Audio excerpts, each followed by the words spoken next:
Class में इतने सारे बच्चे होते हैं बट उनमें से एक दो ही क्यों टॉप करते हैं? सभी के सेम मार्क्स क्यों नहीं आते? इस बारे में सोचा है तुमने कभी? अब जैसे तुम्हारी क्लास 10th की स्टार्टिंग हुई है तो ये जानना तुम्हारे लिए बहुत ज्यादा जरूरी है। मैं तुम्हारे बड़े भाई जैसा ही हूँ। अपने टाइम पर मैं मल्टीपल स्पोर्ट्स खेलता था, क्रिकेट, कबड्डी, फुटबॉल, और फिर भी मैं अपनी क्लास में हर बार टॉप ही करता था। और पता है, सारी हरकतें मेरी बैक बेंचर वाली थी और तब भी मैं क्लास का टॉपर था। तो सेम अगर तुम भी अपनी क्लास 10th के अंदर बिना किसी स्ट्रेस के एकदम मजे कंप्लीट करना चाहते हो, 95%, 98% लाना चाहते हो, तो बने रहो मेरे साथ लास्ट तक। बताता हूँ क्या करना है 10th की कंप्लीट रोड मैप की, जहाँ पे तुम स्टार्टिंग से थोड़ा बहुत पढ़ के अपने बोर्ड एग्जाम में 95, 98 स्कोर कर रहे होगे। भूल जाओ तुम्हारे पहले कितने मार्क्स आए थे, बिकॉज क्लास 10th में तुम्हारे आज तक के सबसे ज्यादा मार्क्स आने वाले हैं। तो इस वीडियो में सबसे पहले मैं तुम्हें बताऊंगा तुम्हें पढ़ना कहाँ से है, फिर उसके बाद कंप्लीट अल्फा स्ट्रेटजी होगी जिसके हेल्प से तुम स्मार्ट स्टडी करोगे, एंड फिर होगी हम लोगों के बीच की इम्पोर्टेंट कन्वर्सेशन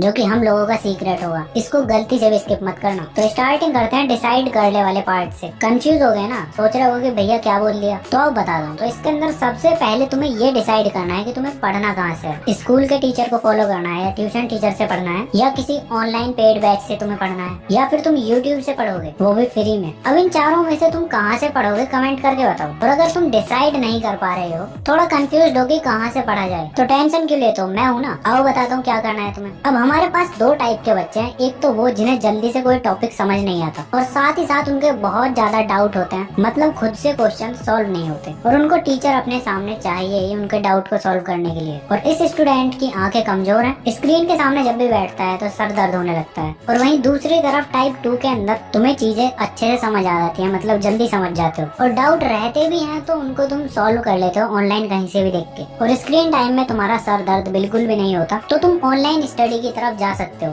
सिंपली तुम्हें यूट्यूब से पढ़ना है, और अगर थोड़े बहुत पैसे खर्च करना चाहते हो तो कोई ऑनलाइन बैच ले लेना। अब मार्केट में तुम्हारे लिए कौन सा बैच ठीक है, उसके लिए मैं अलग से एक और वीडियो बना दूंगा, कमेंट कर देना। और अगर तुम टाइप 1 वाले बच्चे हो तो तुम्हें ऑफलाइन स्टडी की तरफ जाना है। तुम्हें ट्यूशन और स्कूल के भरोसे रहना ही पड़ेगा। इन दोनों में से तुम एक जगह से सीरियस स्टडी कर लेना बस, ठीक है। अब तुम्हारी कंफ्यूजन दूर हो गई होगी। इनमें से तुम क्या करने वाले हो वो कमेंट करके बताओ। कर दिया कमेंट? अब मेरे पॉइंट ऑफ व्यू से समझो मैं क्या करता इस टाइम पे। और जब मैं क्लास 10th में था तो मैंने क्या किया था, चलो बताता हूँ। तो देखो, अपने टाइम पर मैंने बस यूट्यूब और स्कूल पे फोकस किया था। स्कूल से भी थोड़ा बहुत पढ़ता था, बस मेन फोकस होता था मेरा यूट्यूब से पढ़ने का। और पता है, मेरे टाइम पर इतने टीचर भी नहीं थे यूट्यूब पर। अब तो तुम्हारे लिए एक से एक टीचर हैं, उनमें से तुम किसी से भी पढ़ सकते हो। अब back to the my story. तो होता क्या था कि जैसे ही मेरा कल कोई स्कूल में चैप्टर पढ़ाया जाता था, जैसे chemical reaction and equation chapter start होने वाला है, तो मैं क्या करता था, मैं पहले ही यूट्यूब पर रात के टाइम में उसको पढ़ के चला जाता था। थोड़ा बहुत, एकदम डिटेल में नहीं, बस यूट्यूब पर थोड़ा बहुत उसका बेसिक देख लिया करता था, जिससे चैप्टर के अंदर की चीजें मुझे पता चल जाती थी कि क्या इस चैप्टर के अंदर है और क्या इम्पोर्टेंट होने वाला है। तो जब भी क्लास के अंदर टीचर पढ़ाते थे तो मैं बस लास्ट बेंच पर बैठकर मस्ती किया करता था। अब उस चीज को देखकर कोई टीचर मुझसे क्वेश्चन पूछता तो मुझे तो पहले से वो चैप्टर आता है, तो मैं उसका आंसर दे दिया करता था। अब उसके अंदर बच्चे भी सोचते थे कि ये तो पढ़ता है नहीं बिल्कुल भी, स्कूल में तो कभी पढ़ता है ही नहीं, ना ही इसने कोई ट्यूशन लगा रखा है, फिर भी ये क्लास में टॉप कैसे कर जाता है, कैसे ये क्वेश्चन के आंसर दे देता है, और पूरा दिन खेलता भी रहता है। और बहुत से बच्चों को तो लगता था कि मैं चीटिंग भी करता हूँ। भाई साहब क्या ही बताऊँ। अब ये सीक्रेट सभी को तो नहीं बता सकता था। अब ये चीजें सुनने में तो आसान लग रही हैं, लेकिन जब तुम इनको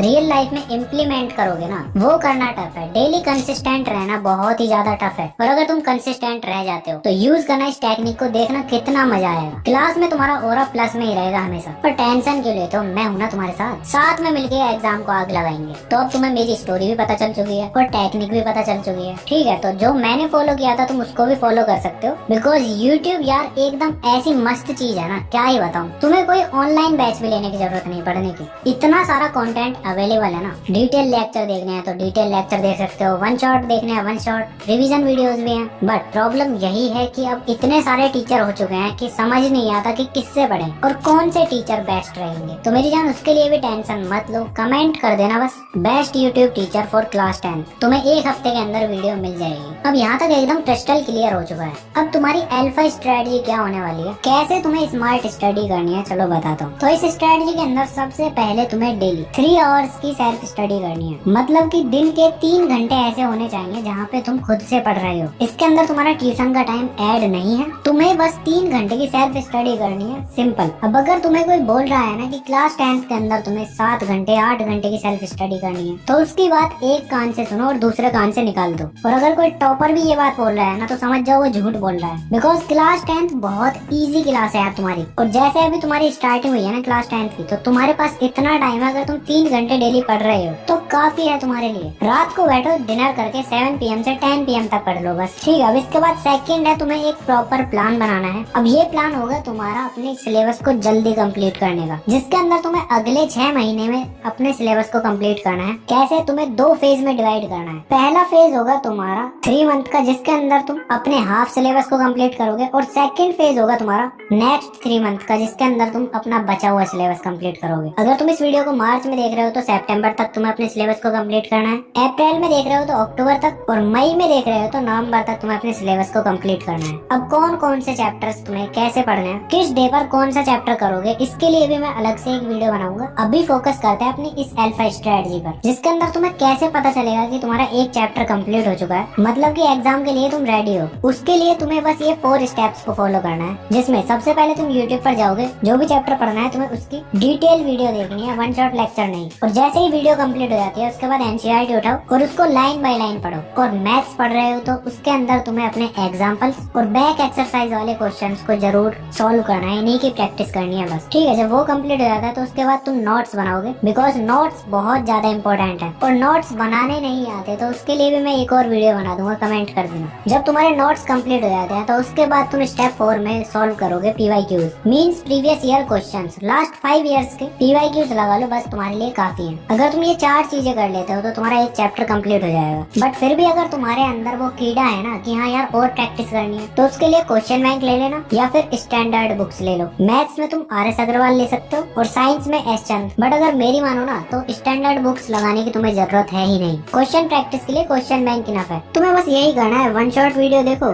एनसीईआरटी रीडिंग करो, नोट्स बनाओ और PYQs को सॉल्व करो बस। अब यहाँ तक तुम्हें लग रहा होगा कि यार इतना इजी है सब कुछ, बट प्रॉब्लम स्टार्ट होती है यहीं से। जैसे ही तुम अपने पहले चैप्टर को कंप्लीट करोगे और दूसरे चैप्टर पर जाओगे, कुछ दिन बाद तुम अपने पहले चैप्टर को भूलने लगोगे। और जैसे ही थर्ड चैप्टर पढ़ना चालू करोगे उसके बाद फर्स्ट चैप्टर को तो कम्प्लीटली भूल जाओगे और सेकंड चैप्टर को थोड़ा थोड़ा भूलने लगोगे। ऐसे फोर्थ चैप्टर पर जाने पर 1 2 3 तीनों चैप्टर तुम भूल जाओगे। तो मेरी जान, अगर इस प्रॉब्लम से बचना है तो सिंपली तुम्हें रिवीजन टाइम पे करते रहना है। और रिवीजन कैसे करते हैं मैंने लास्ट वाली वीडियो में बताया था। इसके अंदर मैंने 5 मिस्टेक्स भी बताई हैं जो तुम लोगों को अपनी क्लास 10th के दौरान नहीं करनी है। अगर तुमने ये की तो तुम अपनी क्लास 10th में फेल भी हो सकते हो, ठीक है। तो जरूर इस वीडियो के बाद जाके देख लेना। तो बस अल्फा स्ट्रेटजी के अंदर तुम्हारा यही था। अब आता है इस वीडियो का सबसे इम्पोर्टेंट पार्ट, वो 1-to-1 कन्वर्सेशन जो तुम्हारे और मेरे बीच होने वाली है। तो देखो, क्लास 10th है तुम्हारी, तो तुम्हें खूब मौज मस्ती करनी है इसके अंदर। बस एक चीज के अंदर मत फंस जाना, और वो है गर्लफ्रेंड बॉयफ्रेंड का चक्कर। और अगर है तो उसको कम कर देना। बिकॉज चाहे तुम कितना भी बोल लो कि भैया वो तो स्टडी में हेल्प करती है या करता है, हम लोगों का ऐसा वैसा कुछ नहीं है। हम लोग तो एकदम चिल रहते हैं। अब स्टार्टिंग में ऐसा ही होता है, लेकिन जैसे जैसे टाइम निकलता है ना तो ये तुम्हारे लिए सरदर्दी होने वाला है। और अगर तुम्हें फिर भी नहीं लगता कि भैया आप तो गलत बोल रहे हैं, तो इस चीज को अपने सीनियर से जाके बात कर लेना किसी से। बिकॉज लास्ट ईयर भी तुम्हारे कुछ बच्चे ऐसे थे जो लास्ट टाइम पर एकदम डिप्रेस्ड थे, बिकॉज जो उनका पार्टनर था दीदी या भैया, उसको अपनी स्टडी पे फोकस करना था, उसने ब्रेकअप कर दिया। अब जिसने ब्रेकअप किया वो तो अपने स्टडी में फोकस कर रहा है, बट प्रॉब्लम तो दूसरे इंसान को हो रही है ना। तो अगर इस चीज से बचना है तो नॉर्मल रहो, अभी बहुत टाइम है तुम्हारे पास इसके लिए। अभी तुम्हें दोस्त बनाने हैं और उनके साथ मजे करो, मेमोरीज बनाओ क्लास 10th की। स्कूल में मजे करो और घर पे आके स्टडी करो, सिंपल। तो देखो, एज ए बड़ा भाई मैंने तुम्हें ये इसलिए बताया कि आगे चल के तुम्हें कोई प्रॉब्लम ना हो। अब गर्लफ्रेंड बॉयफ्रेंड तुम्हें नहीं बनानी है तो तुम